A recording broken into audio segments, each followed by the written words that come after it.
వాళ్ళ నాన్న సైక్లింగ్ తీసుకెళ్తున్నారని చెప్పి బుజ్జిదాని ఆనందం అయితే అంతా ఇంత కాదు. వాళ్ళతో పాటు సైక్లింగ్కి వెళ్ళానంటే నేను ఖచ్చితంగా వెనకబడిపోతానని చెప్పి ఇంట్లోనే ఉండిపోయాను. ఇంకా జర్మనీ వచ్చే ముందు అయితే ఒక స్పెషలిస్ట్ తో రాయించుకున్న డ్రాప్స్ ఇవైతే కోల్డ్ వచ్చినప్పుడు అయితే మాత్రం భలే పనిచేస్తున్నాయి నాకు. ఇక్కడ ఈ నీళ్ళు టీలు తాగి తాగి అలవాటు అయిపోతాయేమో అని భయమేసేస్తుంది. నేను ఇండియా నుంచి వచ్చిన దగ్గర నుంచి పాపం రిక్వెస్ట్ చేస్తుంది కలుద్దామని చెప్పి.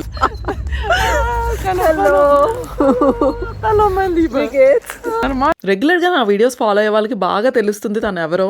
అయినా ఒకసారి మళ్ళీ చెప్తున్నాను, బికాజ్ ఎవరైనా నా వీడియో ఇదే ఫస్ట్ టైం చూసే వాళ్ళు ఉంటారు కదా. తను వచ్చేసి నా జర్మన్ లాంగ్వేజ్ స్కూల్ ఫ్రెండ్ మాట. ఆల్మోస్ట్ 7 months మేమిద్దరం పక్క పక్కనే కూర్చొని చదువుకునే వాళ్ళం. ఈ నెల 20వ తారీఖుతో తనకి 54 సంవత్సరాలు వస్తాయి. వాళ్ళ మెయింటెనెన్స్ దగ్గర మనది మాత్రం జీరో అనిపిస్తుంది నాకైతే అప్పుడప్పుడు. తనైతే రష్యా నుంచి వచ్చింది. రీసెంట్ గా తను కొనుక్కున్న కొత్త కారుని చూసేద్దామా. 240 Kilometer pro Stunde. Verstehen? Ja, in der Straße natürlich, nicht in der Stadt. Toll, sehr toll. Einen Spielzeug. Schöne Farbe. Schöne. Oh, mein. Sehr schön. Ich liebe. Gefällt mir. Farbe. Ja. Mit unserem neuen Auto. Neue Prüfung, neues Auto. Ja. Und neue Ergebnisse kommt bald. Ja. Nail పాలిష్లు మాత్రం భలే maintain చేస్తారు వీళ్ళు. తిను recent గా B2 exam కూడా రాశారు. ఆ ఏజ్ వస్తే మనం ఇంకేంట్లే ఇంకేముందిలే లైఫ్ అని అనుకుంటాం కదా, కానీ 54 years ఆల్మోస్ట్ తనకి. కానీ ఇప్పుడు కూడా లాంగ్వేజ్ నేర్చుకొని జాబ్ కొట్టడానికి ప్రయత్నిస్తున్నారు ఈ దేశంలో. మా ఫ్రెండ్ లో ఇలాంటి ఇన్స్పైరింగ్ క్వాలిటీస్ చాలానే ఉన్నాయండి. నాకు బాగా నచ్చిన కొన్ని క్వాలిటీలు చెప్తాను, గుర్తుపెట్టుకోండి.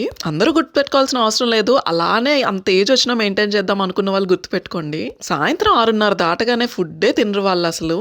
రెగ్యులర్ ఫిజికల్ యాక్టివిటీ కాకుండా ఏదో ఒక స్పోర్ట్ యాక్టివిటీ అయితే ఖచ్చితంగా మెయింటైన్ చేస్తారు వీళ్ళు. మా ఫ్రెండ్ అయితే స్విమ్మింగ్ లో ఎక్స్పర్ట్ అనే చెప్పుకోవాలి. ఓవర్ గా స్ట్రెస్ అయితే అస్సలు తీసుకోరు.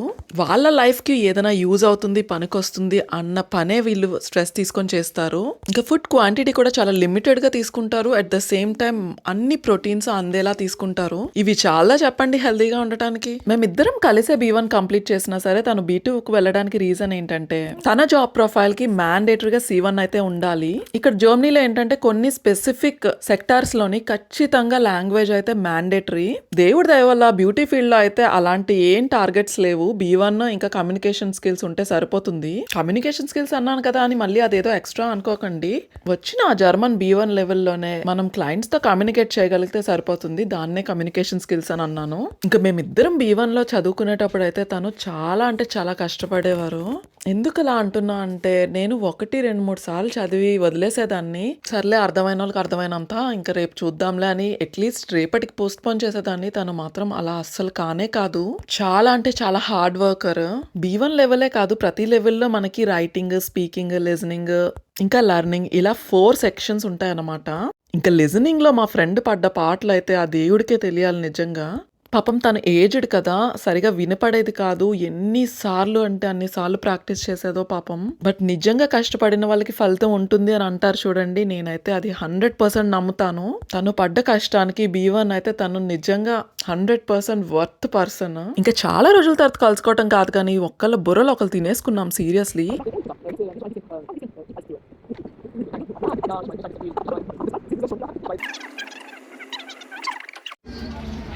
ఫుల్గా ఊసలాడేసుకున్నామా. ఇంకా ఇంటికి వచ్చి రాత్రి నానబెట్టుకున్న మ్యూస్లీ అయితే తింటున్నా. అదేంటో తెలీదు, ఇండియా నుంచి వచ్చిన తర్వాత అసలు ఇడ్లీ దోశలు వండేకోలేదు మేము. మేబీ అక్కడ తనివి తీర తినేసా కదా, తినాలని అనిపించలేదు ఇప్పటి వరకు. ఈ పిల్ల మనం చదవమన్నప్పుడు చదవదు కానీ తనకు అనిపించినప్పుడు మాత్రం భలే చదివేసుకుంటుంది.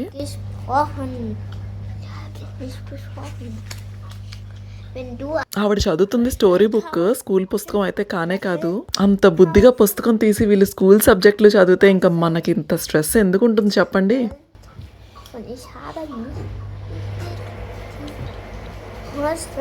ఇక్కడికి వచ్చాక మన వాళ్ళు ఎలకల్లా ఈ చీజులు తినడం బాగా అలవాటు పడ్డారు.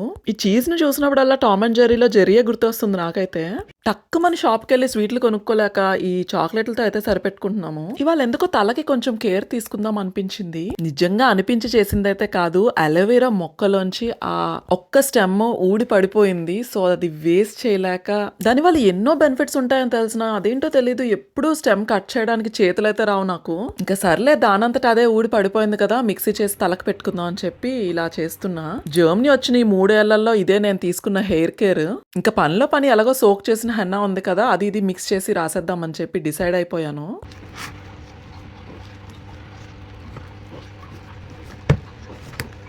ఇంకా దీనిలో ఎక్స్ట్రాగా నేనైతే వేపాకు పొడిని కూడా యాడ్ చేశాను ఈ హెన్నాలోని. ఇన్నాళ్ళకి నా తలకైతే మోక్షం కలిగిందని అనుకోవాలి. మా ఇల్లు అంటే చాలా చాలా ఇష్టం, కానీ ఈ వాషింగ్ మిషన్ కలర్ లో ఒక సెపరేట్ గా రూమ్ ఇచ్చి నాకైతే తలనొప్పి పెట్టేశారు. అదే చక్క మన ఇంట్లోనే ఉన్నట్లయితే ఎప్పటికప్పుడు రెగ్యులర్ గా వేసేసుకోవచ్చు. మళ్ళీ ప్రత్యేకంగా దీనికోసం కిందకు వచ్చి వేయాల్సి ఉంటుంది. ఎప్పటికప్పుడు వాష్ చేస్తున్నా మన వాళ్ళు బ్యాగులు మాత్రం భలే మాపేస్తారు అసలు. మరి స్కూల్లో వీళ్ళు బ్యాగులతో కుస్తీలు ఏం పడతారు నాకైతే అర్థం కాదు. ఒక గంట సేపు మనది కాదని ఆ మిషన్ లో పెట్టేశాం అనుకోండి, కొత్త బ్యాగుల్లో మెరిసిపోతాయి మనకి. నేను ఎప్పుడు అంతే, కొనేటప్పుడు గోల పెడుతూ ఉంటాను, తర్వాత మాత్రం భలే యూజ్ చేసేస్తాను మా ఆయన కొన్నవన్నీని. పెనం మీద వేసుకొని కాల్చుకుంటే అయిపోయేదానికి ఎందుకు ఈ బ్రెడ్ టోస్టర్ అని గోల పెట్టేసా మా ఆయనకు ఉన్నప్పుడైతే. కానీ అది అలవాటు పడిన తర్వాత అసలు పెనం పెట్టి దాని మీద కాల్చుకోవాలన్న ఆలోచన రావట్లేదు. ఇలా 2 బటన్లు ప్రెస్ చేసామంటే సరిపోతుంది, చక్కగా బ్రెడ్ అయితే తినటానికి రెడీ. మంచిగా ఇలా అవుట్లెట్స్ లోని సూపర్ డూపర్ ఆఫర్లు పెట్టేసి ప్రొడక్ట్స్ అయితే భలే అమ్మేస్తారు వీళ్ళు. ఇక్కడ ఉన్న ఈ లైన్ అంతా కూడా దానికోసమే. కాస్ట్ మాత్రం భలే తగ్గుతుంది. సో ఈ డిస్కౌంట్ పెట్టిన షాపింగ్ లో మేమేం కొనుక్కున్నామో చూసేద్దామా.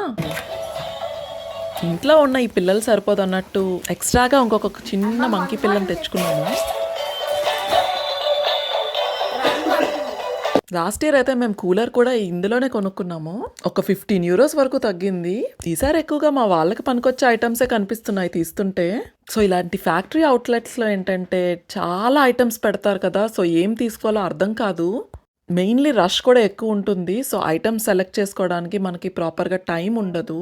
టైం అనే కాదు, స్పేస్ కూడా ఉండదు. మనం ఒకే ఐటమ్ దగ్గర నిలబడిపోయి ఆ ఐటమ్ ఆఫ్లైన్ ప్రైస్ ఎంత, ఆన్లైన్ ప్రైస్ ఎంత, ఇంకా ఎక్సెట్రా అని నెట్ లో రీసెర్చ్ చేస్తే వెనకాల ఉండే వాళ్ళకి చాలా ట్రబుల్ అవుతుంది కదా. ఇలాంటివి ఎన్ని కొన్నా సరే మన వాళ్ళు ఇల్లంతా పేపర్లు జల్లడం మాత్రం మానరు. లాస్ట్ టైం అయితే ఒక 100 euros ఖర్చు పెట్టి మంచిగా అన్ని కొనేసుకున్నాము. ఈసారి పెద్దగా అవసరాలు ఏం మనకు లేవు.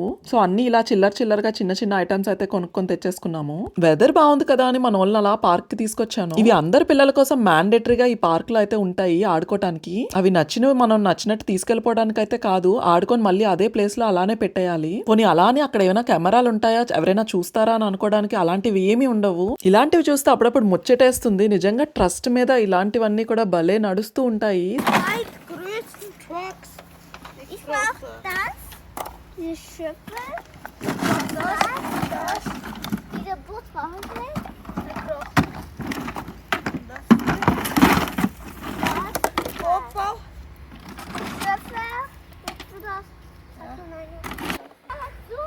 మనోడు అప్పుడెప్పుడో సమ్మర్లో ఇక్కడ ఏదో పడిస్తాడంట, అది వెతుకుతున్నాడు కష్టపడి.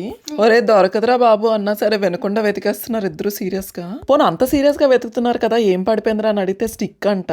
నాకైతే భలే నవ్వొచ్చింది అసలు.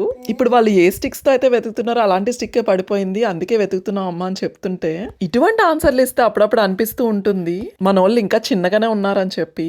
సైకిల్ అది వెనకతలు ఉంది, హెల్మెట్ వాటర్ లో పడిపోద్ది, తీసే తల్లి.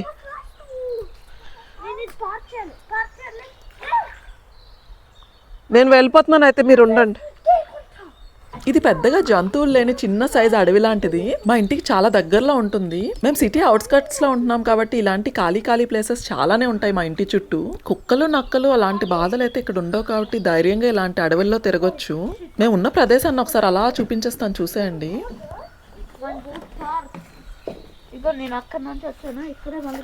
ఇంకాసేపు అలా వీడియో కవరేజ్ చేశానంటే మానోడు ఆ నీళ్ళల్లో పడిపోయేలా ఉన్నాడు.